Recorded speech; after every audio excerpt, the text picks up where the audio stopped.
नमस्ते। कोर्स के इस भाग में आपका स्वागत है।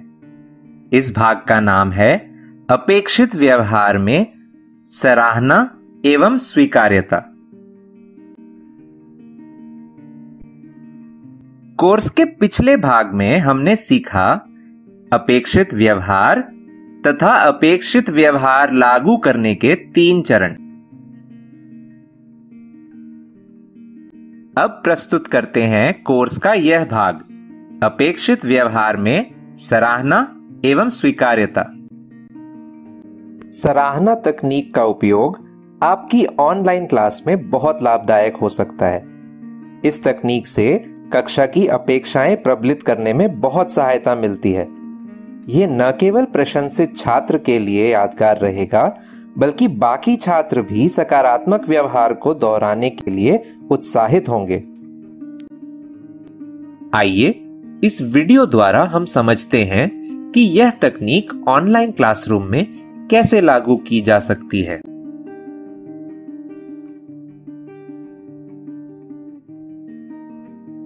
आज जो हमारी क्लास ज्वाइन की है, जिन बच्चों ने, हमारे जो अर्ली बर्ड्स हैं वो हैं खुशनुमा, सना परवीन, समायरा और नुज़हत। तो क्लैपिंग कर लें इनके लिए, हम क्लैपिंग हो जाए इनके लिए। Silent clapping, silent clapping.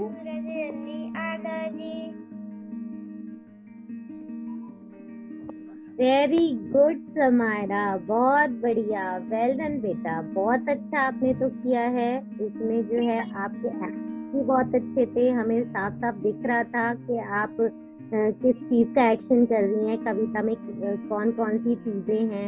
Expressions भी बहुत अच्छे थे, बहुत मजा आया, वेल डन। समायरा के लिए क्लैपिंग नहीं करेंगे? और समायरा को स्टार्स भी देने बनते हैं समायरा की परफॉर्मेंस के लिए। तो स्टार्स दे मेरी तरफ से 1 से दे दो जरूर। नुज़हत ने भी दिए, वेरी गुड। जरीन ने भी दिए, सना ने भी दिए, आफिया ने भी दिए, वेरी गुड। खुशनुमा ने भी। अरे वाह, समायरा के पास तो बहुत सारे स्टार्स परफॉर्म कर दिए। उम्मीद करते हैं आपको यह वीडियो देखकर सराहना तकनीक को कक्षा में लागू करने की जानकारी मिल गई होगी। जैसे सराहना कब करें? जब बच्चे बढ़ चढ़कर हिस्सा लें या बेहतर व्यवहार का प्रदर्शन करें, तो उनकी प्रशंसा से उनको और बाकी बच्चों को प्रोत्साहन मिलेगा। सराहना कक्षा में किस प्रकार करें? इस बात का ध्यान रखें कि हम बच्चों के व्यवहार या क्रिया की प्रशंसा करें, प्रशंसा को व्यक्तिगत ना बनाएं। सराहना कक्षा के सामने हो ताकि बाकी बच्चे उस व्यवहार या क्रिया को करने के लिए प्रोत्साहित हों। अब इससे संबंधित समझ को जांचने के लिए कुछ सवाल देख लेते हैं। अब इससे संबंधित समझ को जांचने के लिए कुछ सवाल देख लेते हैं।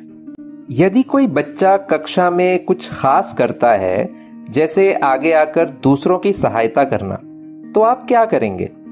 इनमें से सही विकल्प चुनें। ए, सुधार, बी, परिणाम से अवगत करवाना, सी, सराहना, या डी, इनमें से कोई नहीं। सही उत्तर है सी, क्योंकि बच्चों के किए गए अपेक्षित व्यवहार पर हम बच्चों की सराहना करते हैं। लेकिन यदि कोई बच्चा बार बार समझाने पर भी अपेक्षित व्यवहार नहीं करता है, तो उसे उसके परिणामों से अवगत करवाना चाहिए। और अगर बच्चा व्यवहार करने में कोई गलती करता है, तो फिर सुधार करवाना चाहिए। इन दोनों परिस्थितियों में आप क्या करेंगे? पहला, यदि एक बच्चा आपके पूछे हुए सवाल पूर्ण वाक्य में सही उत्तर देता है तो। दूसरा, यदि एक बच्चा आपके पूछे हुए सवाल पूर्ण वाक्य में सोच समझकर उदाहरण साथ सही उत्तर देता है तो। ए, परिस्थिति 1 के लिए सराहना, परिस्थिति 2 के लिए स्वीकार्यता। बी, परिस्थिति 1 के लिए स्वीकार्यता, परिस्थिति 2 के लिए सराहना। सी, दोनों परिस्थितियों के लिए स्वीकार्यता, या डी, दोनों परिस्थितियों के लिए सराहना? इसका सही जवाब बी होगा। जी हां, पहली परिस्थिति में बच्चा एक सामान्य सी आदत के तहत अपना जवाब पूर्ण वाक्य में देता है, इसलिए इस परिस्थिति में स्वीकार्यता देनी चाहिए। दूसरी परिस्थिति में बच्चा न केवल पूर्ण वाक्य में जवाब देता है, बल्कि अपने जवाब पर चिंतन मंथन करता है और फिर उदाहरण देकर अपने जवाब को स्थापित करता है।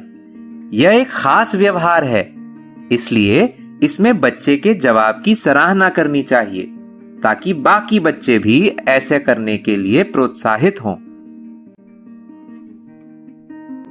बच्चों को अपेक्षित व्यवहार करने के लिए प्रोत्साहित करने के लिए और भी कारगर तरीके हैं, जैसे कि पुरस्कार एवं मान्यता, यानी रिवॉर्ड्स एंड रिकग्निशन।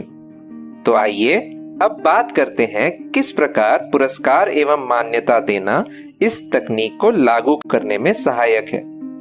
इसके लिए आइए सुनते हैं हमारे पीपल स्कूल की शिक्षिका पायल मैम इस विषय पर क्या कहती हैं।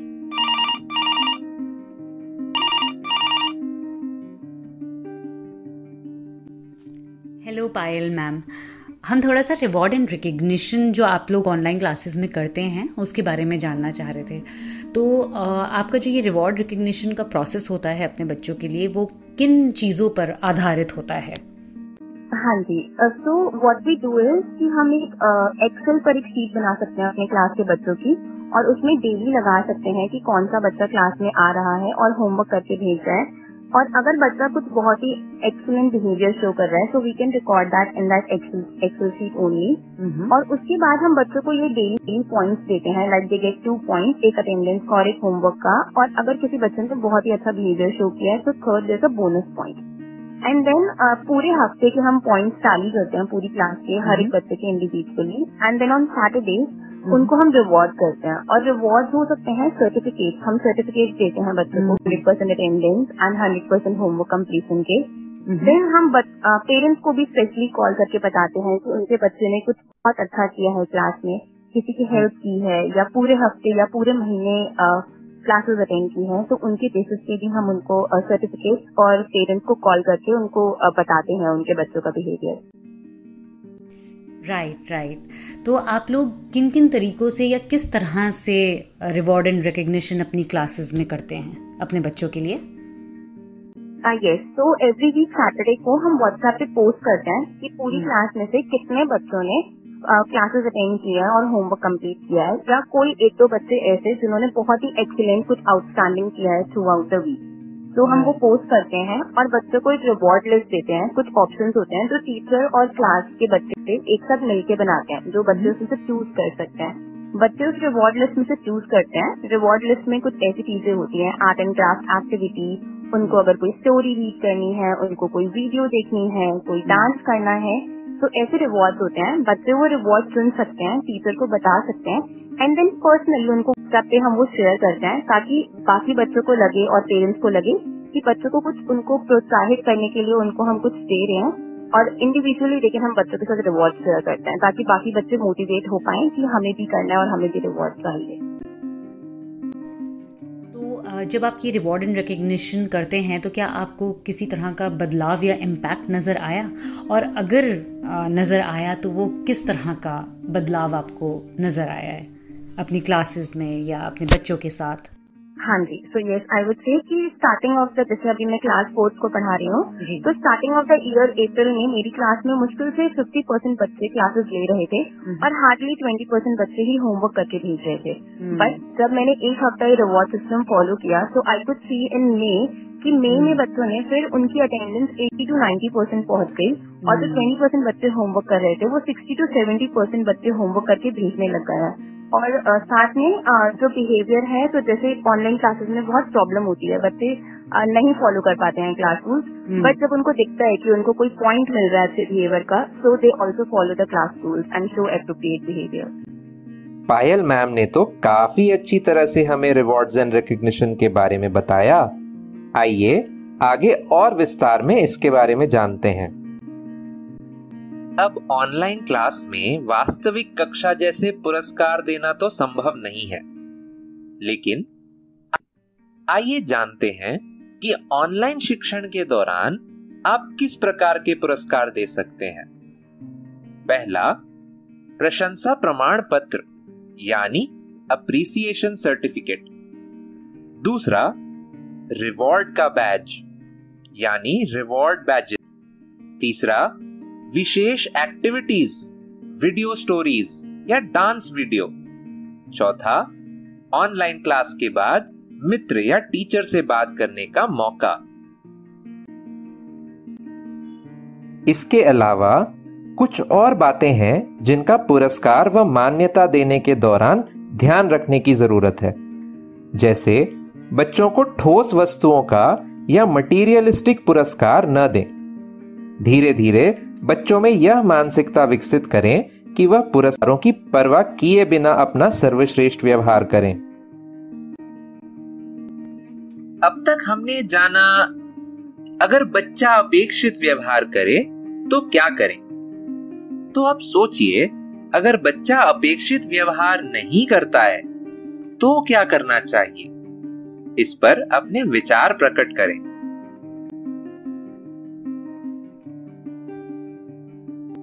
अपेक्षित व्यवहार न करने पर बच्चे को पनिशमेंट यानी दंड देना चाहिए, नहीं ना? जी, दंड नहीं, बल्कि ऐसा ना करने के परिणामों से अवगत करवाना चाहिए। आप सब भी इस बात से सहमत होंगे, है ना? जी, तो चलिए बात करते हैं कि क्यों बच्चों को सजा की बजाय परिणाम से अवगत कराना एक उपयुक्त प्रक्रिया है। क्योंकि परिणाम से बच्चों में डर के बजाय जिम्मेदारी बढ़ती है। बच्चों को समस्या समाधान में मदद मिलती है। भविष्य में सही व्यवहार करने के लिए सकारात्मक रूप से प्रोत्साहित होता है। बच्चे शिक्षक के प्रेम और सद्भाव से प्रभावित होकर अपना व्यवहार ठीक करते हैं। बच्चे अपने व्यवहार को ठीक करने के लिए सुरक्षित और सहज महसूस करते हैं। अब आइए बात करते हैं कि परिणाम कैसे दें। परिणाम देते हुए ध्यान रखना चाहिए कि परिणाम बच्चे के व्यवहार में बदलाव के लिए हो और उस व्यवहार से जुड़ा हो। परिणाम देते हुए हमें यह ध्यान रखना चाहिए कि उस परिणाम से बच्चे के सम्मान को कोई हानि ना पहुंचे, ताकि बच्चा उसे करने के लिए प्रोत्साहित हो सके। बच्चे को व्यवहार का ऐसा परिणाम देना चाहिए जो बच्चे में डर नहीं बल्कि जिम्मेदारी का एहसास जताए। ऐसा परिणाम दें जो बच्चे को अपेक्षित व्यवहार लागू करने में मदद करे। अब आइए परिणाम देने की प्रक्रिया ऑनलाइन कक्षा में कैसे इस्तेमाल करें तथा इससे जुड़ी कुछ मुख्य बातें जानते हैं हमारी पीपल स्कूल की शिक्षिका प्रिया मैम से।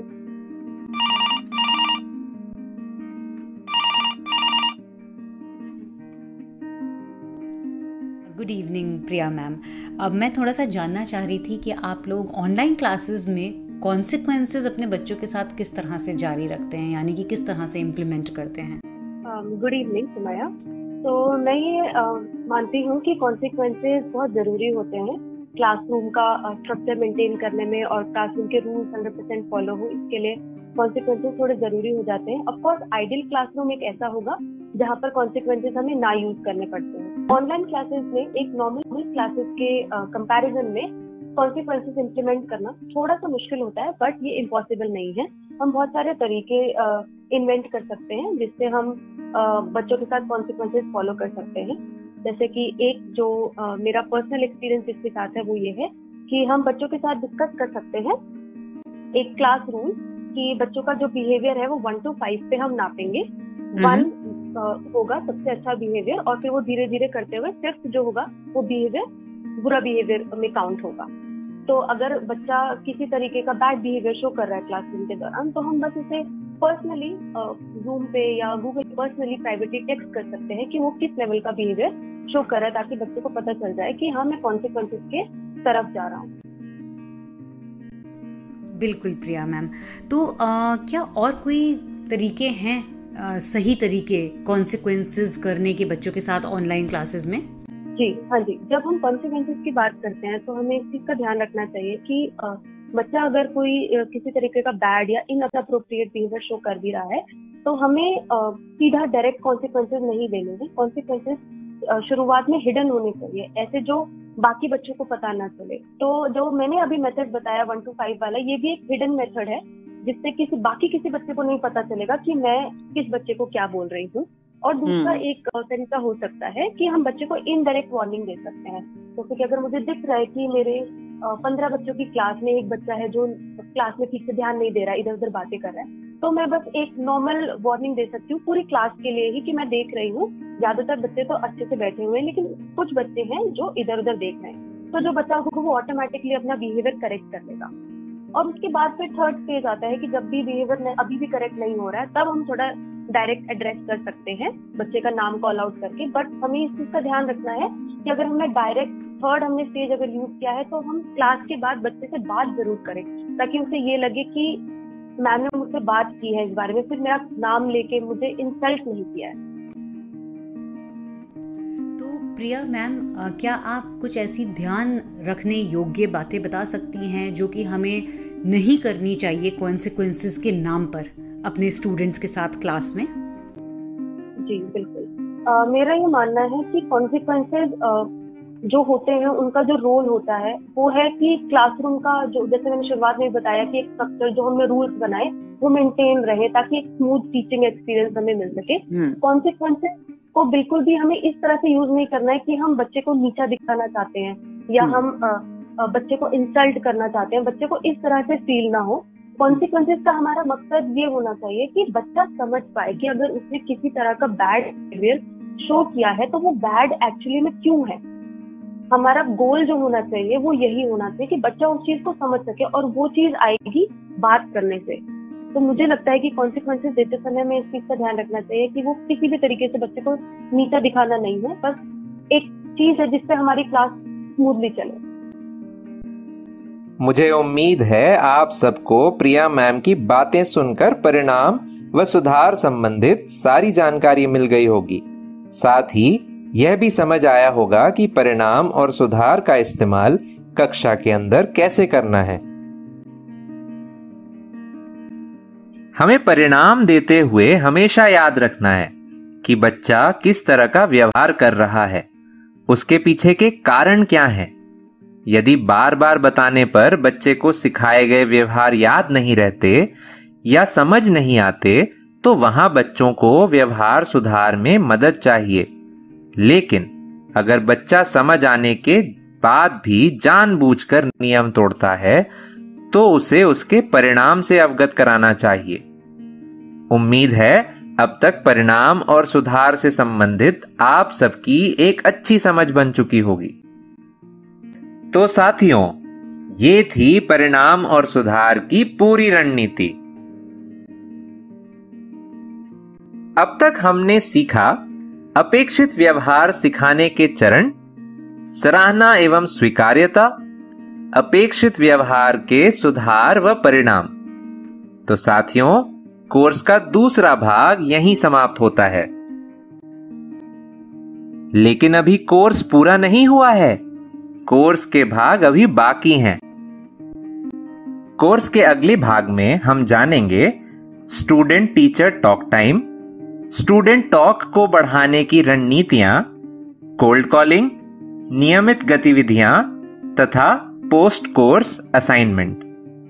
तो कोर्स के अगले भाग का लिंक डिस्क्रिप्शन बॉक्स और व्हाट्सएप मैसेज में दिया गया है। अगले कोर्स के लिए साझा किए गए लिंक पर जाएं। धन्यवाद।